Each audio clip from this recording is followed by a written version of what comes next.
Theatre ಬಂದು ನೋಡಿ, ಒಳ್ಳೆ ಕಂಟೆಂಟ್ ಇದೆ, ಫ್ಯಾಮಿಲಿ ಎಂಟರ್ಟೈನ್ಮೆಂಟ್ ಮೂವಿ ಚೆನ್ನಾಗಿದೆ. ತುಂಬ ಚೆನ್ನಾಗಿದೆ. ಫಸ್ಟ್ ಸ್ವಲ್ಪ ಫ್ಯಾನ್ ಹಾಕ್ರಿ, ತುಂಬ ಸೆಕೆ ಹಾಕ್ಬಿಟ್ಟಿದೆ. ಅದು ನೋಡಿ ತುಂಬ ಸೆಕೆ ಹಾಕ್ಬಿಡ್ದು, ಆ ಥರ ಫೇಸ್ ಇಟ್ಕೊಂಡಿದ್ದಾರೆ ಧ್ರುವನ. ತುಂಬ ಚೆನ್ನಾಗಿದೆ. 5 ನಿಮಿಷ ನೋಡಿದಲ್ವಾ, ಇನ್ನು ಗೊತ್ತಾಗುತ್ತೆ ರಿಸಲ್ಟ್ ಏನಂತ. ನೋಡಿದ್ಮೇಲೆ ಫುಲ್ಲಾಗಿ ನೋಡ್ಬೇಕಂತ ಎಕ್ಸ್ಪೆಕ್ಟ್ ಮಾಡ್ತಾ ಇದೀವಿ ಅಲ್ವಾ. 2 hours ನೋಡ್ಬೇಕಲ್ಲ. ಚೆನ್ನಾಗಿದೆ ಸಿನಿಮಾಟೋಗ್ರಫಿ ಚೆನ್ನಾಗಿದೆ ಸರ್. ಬರೀ ಟ್ರೇಲರ್ ನೋಡಿ ಹುರ್ಕೊಂಬೇಡ ತಮ್ಮ, ಮೂವಿ ಬರೋವರೆಗೂ ವೇಟ್ ಮಾಡು ಅಣ್ಣ. ಅವರ ಫೈಟಿಂಗ್ ಎಲ್ಲ ಐತೆ, ಚೆನ್ನಾಗೈತೆ, ಅದು ಬಂದಾಗ ನೋಡ್ಬೋದು. ವಿಷ್ಣು ಪಕ್ಕ ಲಕ್ಷ್ಮೀ ರಾಮನ್ ಪಕ್ಕ ಸೀತೆ, ಹಂಗೆ ನಾನ್ ಪಕ್ಕದಲ್ಲಿ ನೀವಿದ್ರೆ ಮಾತ್ರನೇ ಚಂದ, ಇನ್ಯಾರ ಪಕ್ಕದಲ್ಲಿದ್ರು ಚೆನ್ನಾಗಿರಲ್ಲ. ಆಮೇಲೆ ಲಾಂಗ್ ವೈಲಿನೇ ಇನ್ನೊಂದು ಮಾತಾಡ್ತೀನಿ ಕೇಳಿ, ಎಡಗೈಲಿ ಬರ್ದಿಟ್ಕೊಳ್ಳಿ. ಪ್ರೀತಿ ಮಾಡೋ ಪ್ರತಿಯೊಬ್ಬ ಹುಡುಗನು ಯಾಕೆ ತಾಜ್ ಮಹಲ್ ಇಟ್ಕೊಂಡ್ರೆ ಪ್ರೀತಿಸೋದು, ಆದ್ರೆ ಎಲ್ಲ ಹುಡುಗಿರು ಮುಮ್ತಾಜ್ ಆಗಿರಲ್ಲ. ನಿಮ್ಮಂತ ಹುಡುಗಿರ್ಗೆ ಇವಾಗ ಅರ್ಥ ಆಗಲ್ಲ. ಮದ್ವೆ ಆಗ 6 ತಿಂಗಳಾದ್ಮೇಲೆ ನಾವು ಕೊಡ್ಸಿರೋ ಗಿಫ್ಟ್ ಇಟ್ಕೊಂಡ್ಕೊಳ್ಳೋ ಅಂತ ಹೇಳ್ತಿರಲ್ಲ, ಅವಾಗ ಅರ್ಥ ಆಗುತ್ತೆ ಪ್ರೀತಿಸೋ ಹುಡುಗರು ವ್ಯಾಲ್ಯೂ ಏನಂತ.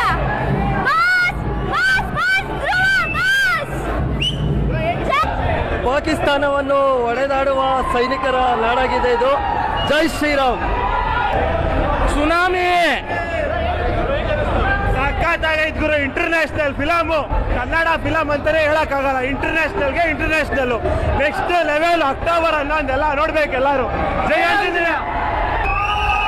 5 ನಿಮಿಷಕ್ಕೆ ಇಷ್ಟೊಂದು ಐತೆ ಅಂದರೆ ಇನ್ನೂ 2 hour 3 hour ಕುಂತ್ಕೊಂಡು ನೋಡಿದ್ರೆ ಇನ್ನೂ ಹೆಂಗಿರುತ್ತೆ ಅಲ್ವಾ. ಟ್ರೈಲರ್ ನೋಡಿದೀವಿ, ಮಸ್ತಾಗಿದೆ. ಮೂವಿ ಅಂತೂ ಭಾರಿ ಆಗಿರುತ್ತೆ. ನಮ್ಮ ಬಾಸ್ ಫಿಲಮ್ ಅಂದ್ರೆ ಬಾಸ್ ಫಿಲಮು. ಜೈ Dhruva Sarja boss. Super beautiful. Dhruva super ಆಗಿ ಮಾಡಿದ್ದಾರೆ. ಟ್ರೈಲರ್ ತುಂಬಾ ಚೆನ್ನಾಗಿದೆ. ಫಿಲಮ್ ಇನ್ನೂ ತುಂಬಾ ಚೆನ್ನಾಗಿರುತ್ತೆ. ನೋಡಿನ ಎಷ್ಟು ಸಲ ನೋಡಿದ್ರು ಸಾಕಾಗ್ತಾ ಇಲ್ಲ. ಮೂವಿಗೋಸ್ಕರ ತುಂಬಾ ವೇಟ್ ಮಾಡ್ತಾ ಇದೀವಿ. Movie super. ಟ್ರೈಲರ್ ಸಕ್ಕದಾಗಿತ್ತು. ಈ ಮೂವಿ ಬರಲಿ, ತೋರಿಸ್ತೀವಿ ಏನಂತ. ಸರಿನಾ? ಚೆನ್ನಾಗಿದೆ. ಆಕ್ಟಿಂಗ್ ತುಂಬ ಚೆನ್ನಾಗಿದೆ.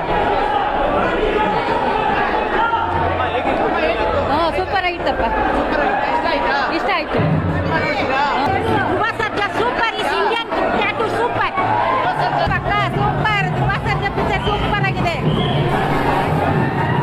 ಅಪ್ಪು ಬಾಸ್ ಅಭಿಮಾನಿಗಳು, ಅಪ್ಪು ಬಾಸ್ನ ನಾವು ನೆಕ್ಸ್ಟು ಧ್ರುವಣದಲ್ಲಿ ನೋಡ್ತಿದ್ದೀವಿ. ನೀವೇನಾರ ಟಕ್ಕರ್ ಕೊಡಿ, ಏನಾರ ಮಾಡಿ, ಇಂದಿಂದ ಅಪ್ಪು ಬಾಸ್ ಅಭಿಮಾನಿಗಳು ಸುಮ್ಮನಿದ್ದು ಎಲ್ಲದಕ್ಕೂ ನೋಡ್ಕೊಂಡು ಆದಷ್ಟು ಅವ್ರನ್ನ ಅನುಸರಿಸ್ಕೊಂಡು ಸುಮ್ಮನಿದ್ದು. ಇನ್ಮೇಲೆ ಯಾರಿಗೂ ಸುಮ್ಮನಿರಕ್ಕೆ ಚಾನ್ಸ್ ನಾವು ಕೊಡಲ್ಲ.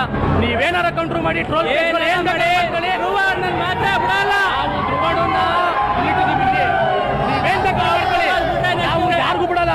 ನೀವೇನ್ ಬೇಕಾದ್ರೂ ಮಾಡ್ಕೊಳ್ಳಿ, 1ಕ್ಕೆ 1, 2ಕ್ಕೆ 2, ಏನ್ ಬೇಕಾದ್ರೂ ಮಾಡ್ಕೊಳ್ಳಿ. ಚಾಲೆಂಜ್ ನಾವು ಕಟ್ತೀವಿ.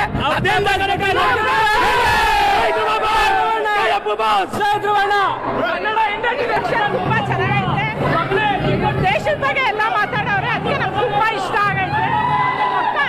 ಫಿಲಮ್ ತುಂಬಾ ಒಳ್ಳೆ. ಧ್ರುವ ಸರ್ಜಾ ಅವರು ಫಿಲಮ್ 100 days ಪಕ್ಕ ಹೊಟ್ಟೆ ಅಂತ ಚಾಮುಂಡೇಶ್ವರಿ ಕೇಳ್ಕೊಂತೀವಿ ನಾವು.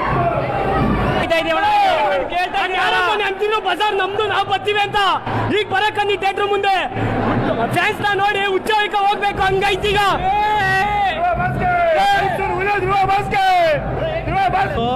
ಯಾರೋ ಒಬ್ಬ ಹೇಳ್ತಾನೆ, ಒರಿಜಿನಲ್ ಬಜಾರಲ್ಲಿ ನಾವಿರೋದು, ಓಟಿ ಬಜಾರ್ ಏರಿಯಾ ಅಲ್ಲಿ ಅಲ್ಲಿಂದ ಮೈಸೂರು, ಅಲ್ಲಿಂದ ಬಂದಿರೋದು, ಮಾರ್ಕೆಟ್ ಇಂದ ಬಂದಿರೋದು. ಕಟ್ಟಂಗಡಿ ಪಾಪಣ್ಣ ಪೀಪಣ್ಣ ಎಲ್ಲ ಇಲ್ಲ. ಅದೆಲ್ಲ ತೋರ್ಸ್ಕೊಟ್ಟಿದ್ರೆ ನಮ್ಮ ಅಣ್ಣ ಧ್ರುವಣ್ಣ. ಅರ್ಥ ಆಯ್ತಾ? ತಿಳ್ಕೊಬೇಕೆಲ್ರೂ. ಕಟ್ಟಂಗಡಿ ಪಾಪಣ್ಣ ಗೀಪಣ್ಣ ಇಲ್ಲ, ಎಲ್ಲ ಧ್ರುವಣ್ಣ. ಲೈವ್ ನಿಮ್ಮ ಎಷ್ಟು ಪ್ರೋಗ್ರಾಮ್ ಐತೆ, ಎಷ್ಟು ಚಾನಲ್ ಎಲ್ಲ ಕಡೆ ಹಾಕಿ. ಮತ್ತೊಮ್ಮೆ ಹೇಳ್ತೀನಿ, ಕಟ್ಟಂಗಡಿ ಪಾಪಣ್ಣ ಗೀಪಣ್ಣ ಎಲ್ಲ ಇಲ್ಲ, ನಮ್ ಧ್ರುವಣ್ಣನೇ. ಹೊಡೆದ್ರೆ ಸಿಂಹದೇಟೆ ಪಂಜಾ.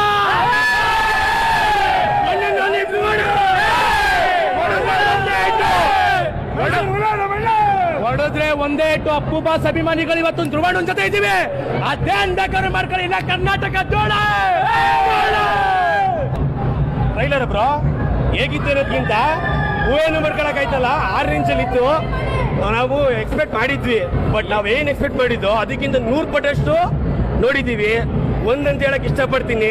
ಲಾಸ್ಟ್ ಟೈಮ್ ಇದೇ ಡೈಲಾಗ್ ಕೊಡ್ತಿದ್ವಿ, ಇವಾಗ ಅದೇ ಡೈಲಾಗ್ ಕೊಡ್ತೀನಿ. ಮಕ್ಕಳ ಇಷ್ಟು ದಿನ ನಡೆದಿದ್ದಲ್ಲ ಅಪ್ಪ ಅಪ್ಪ. ಅದಕ್ಕೆ ದೇವ್ರೇ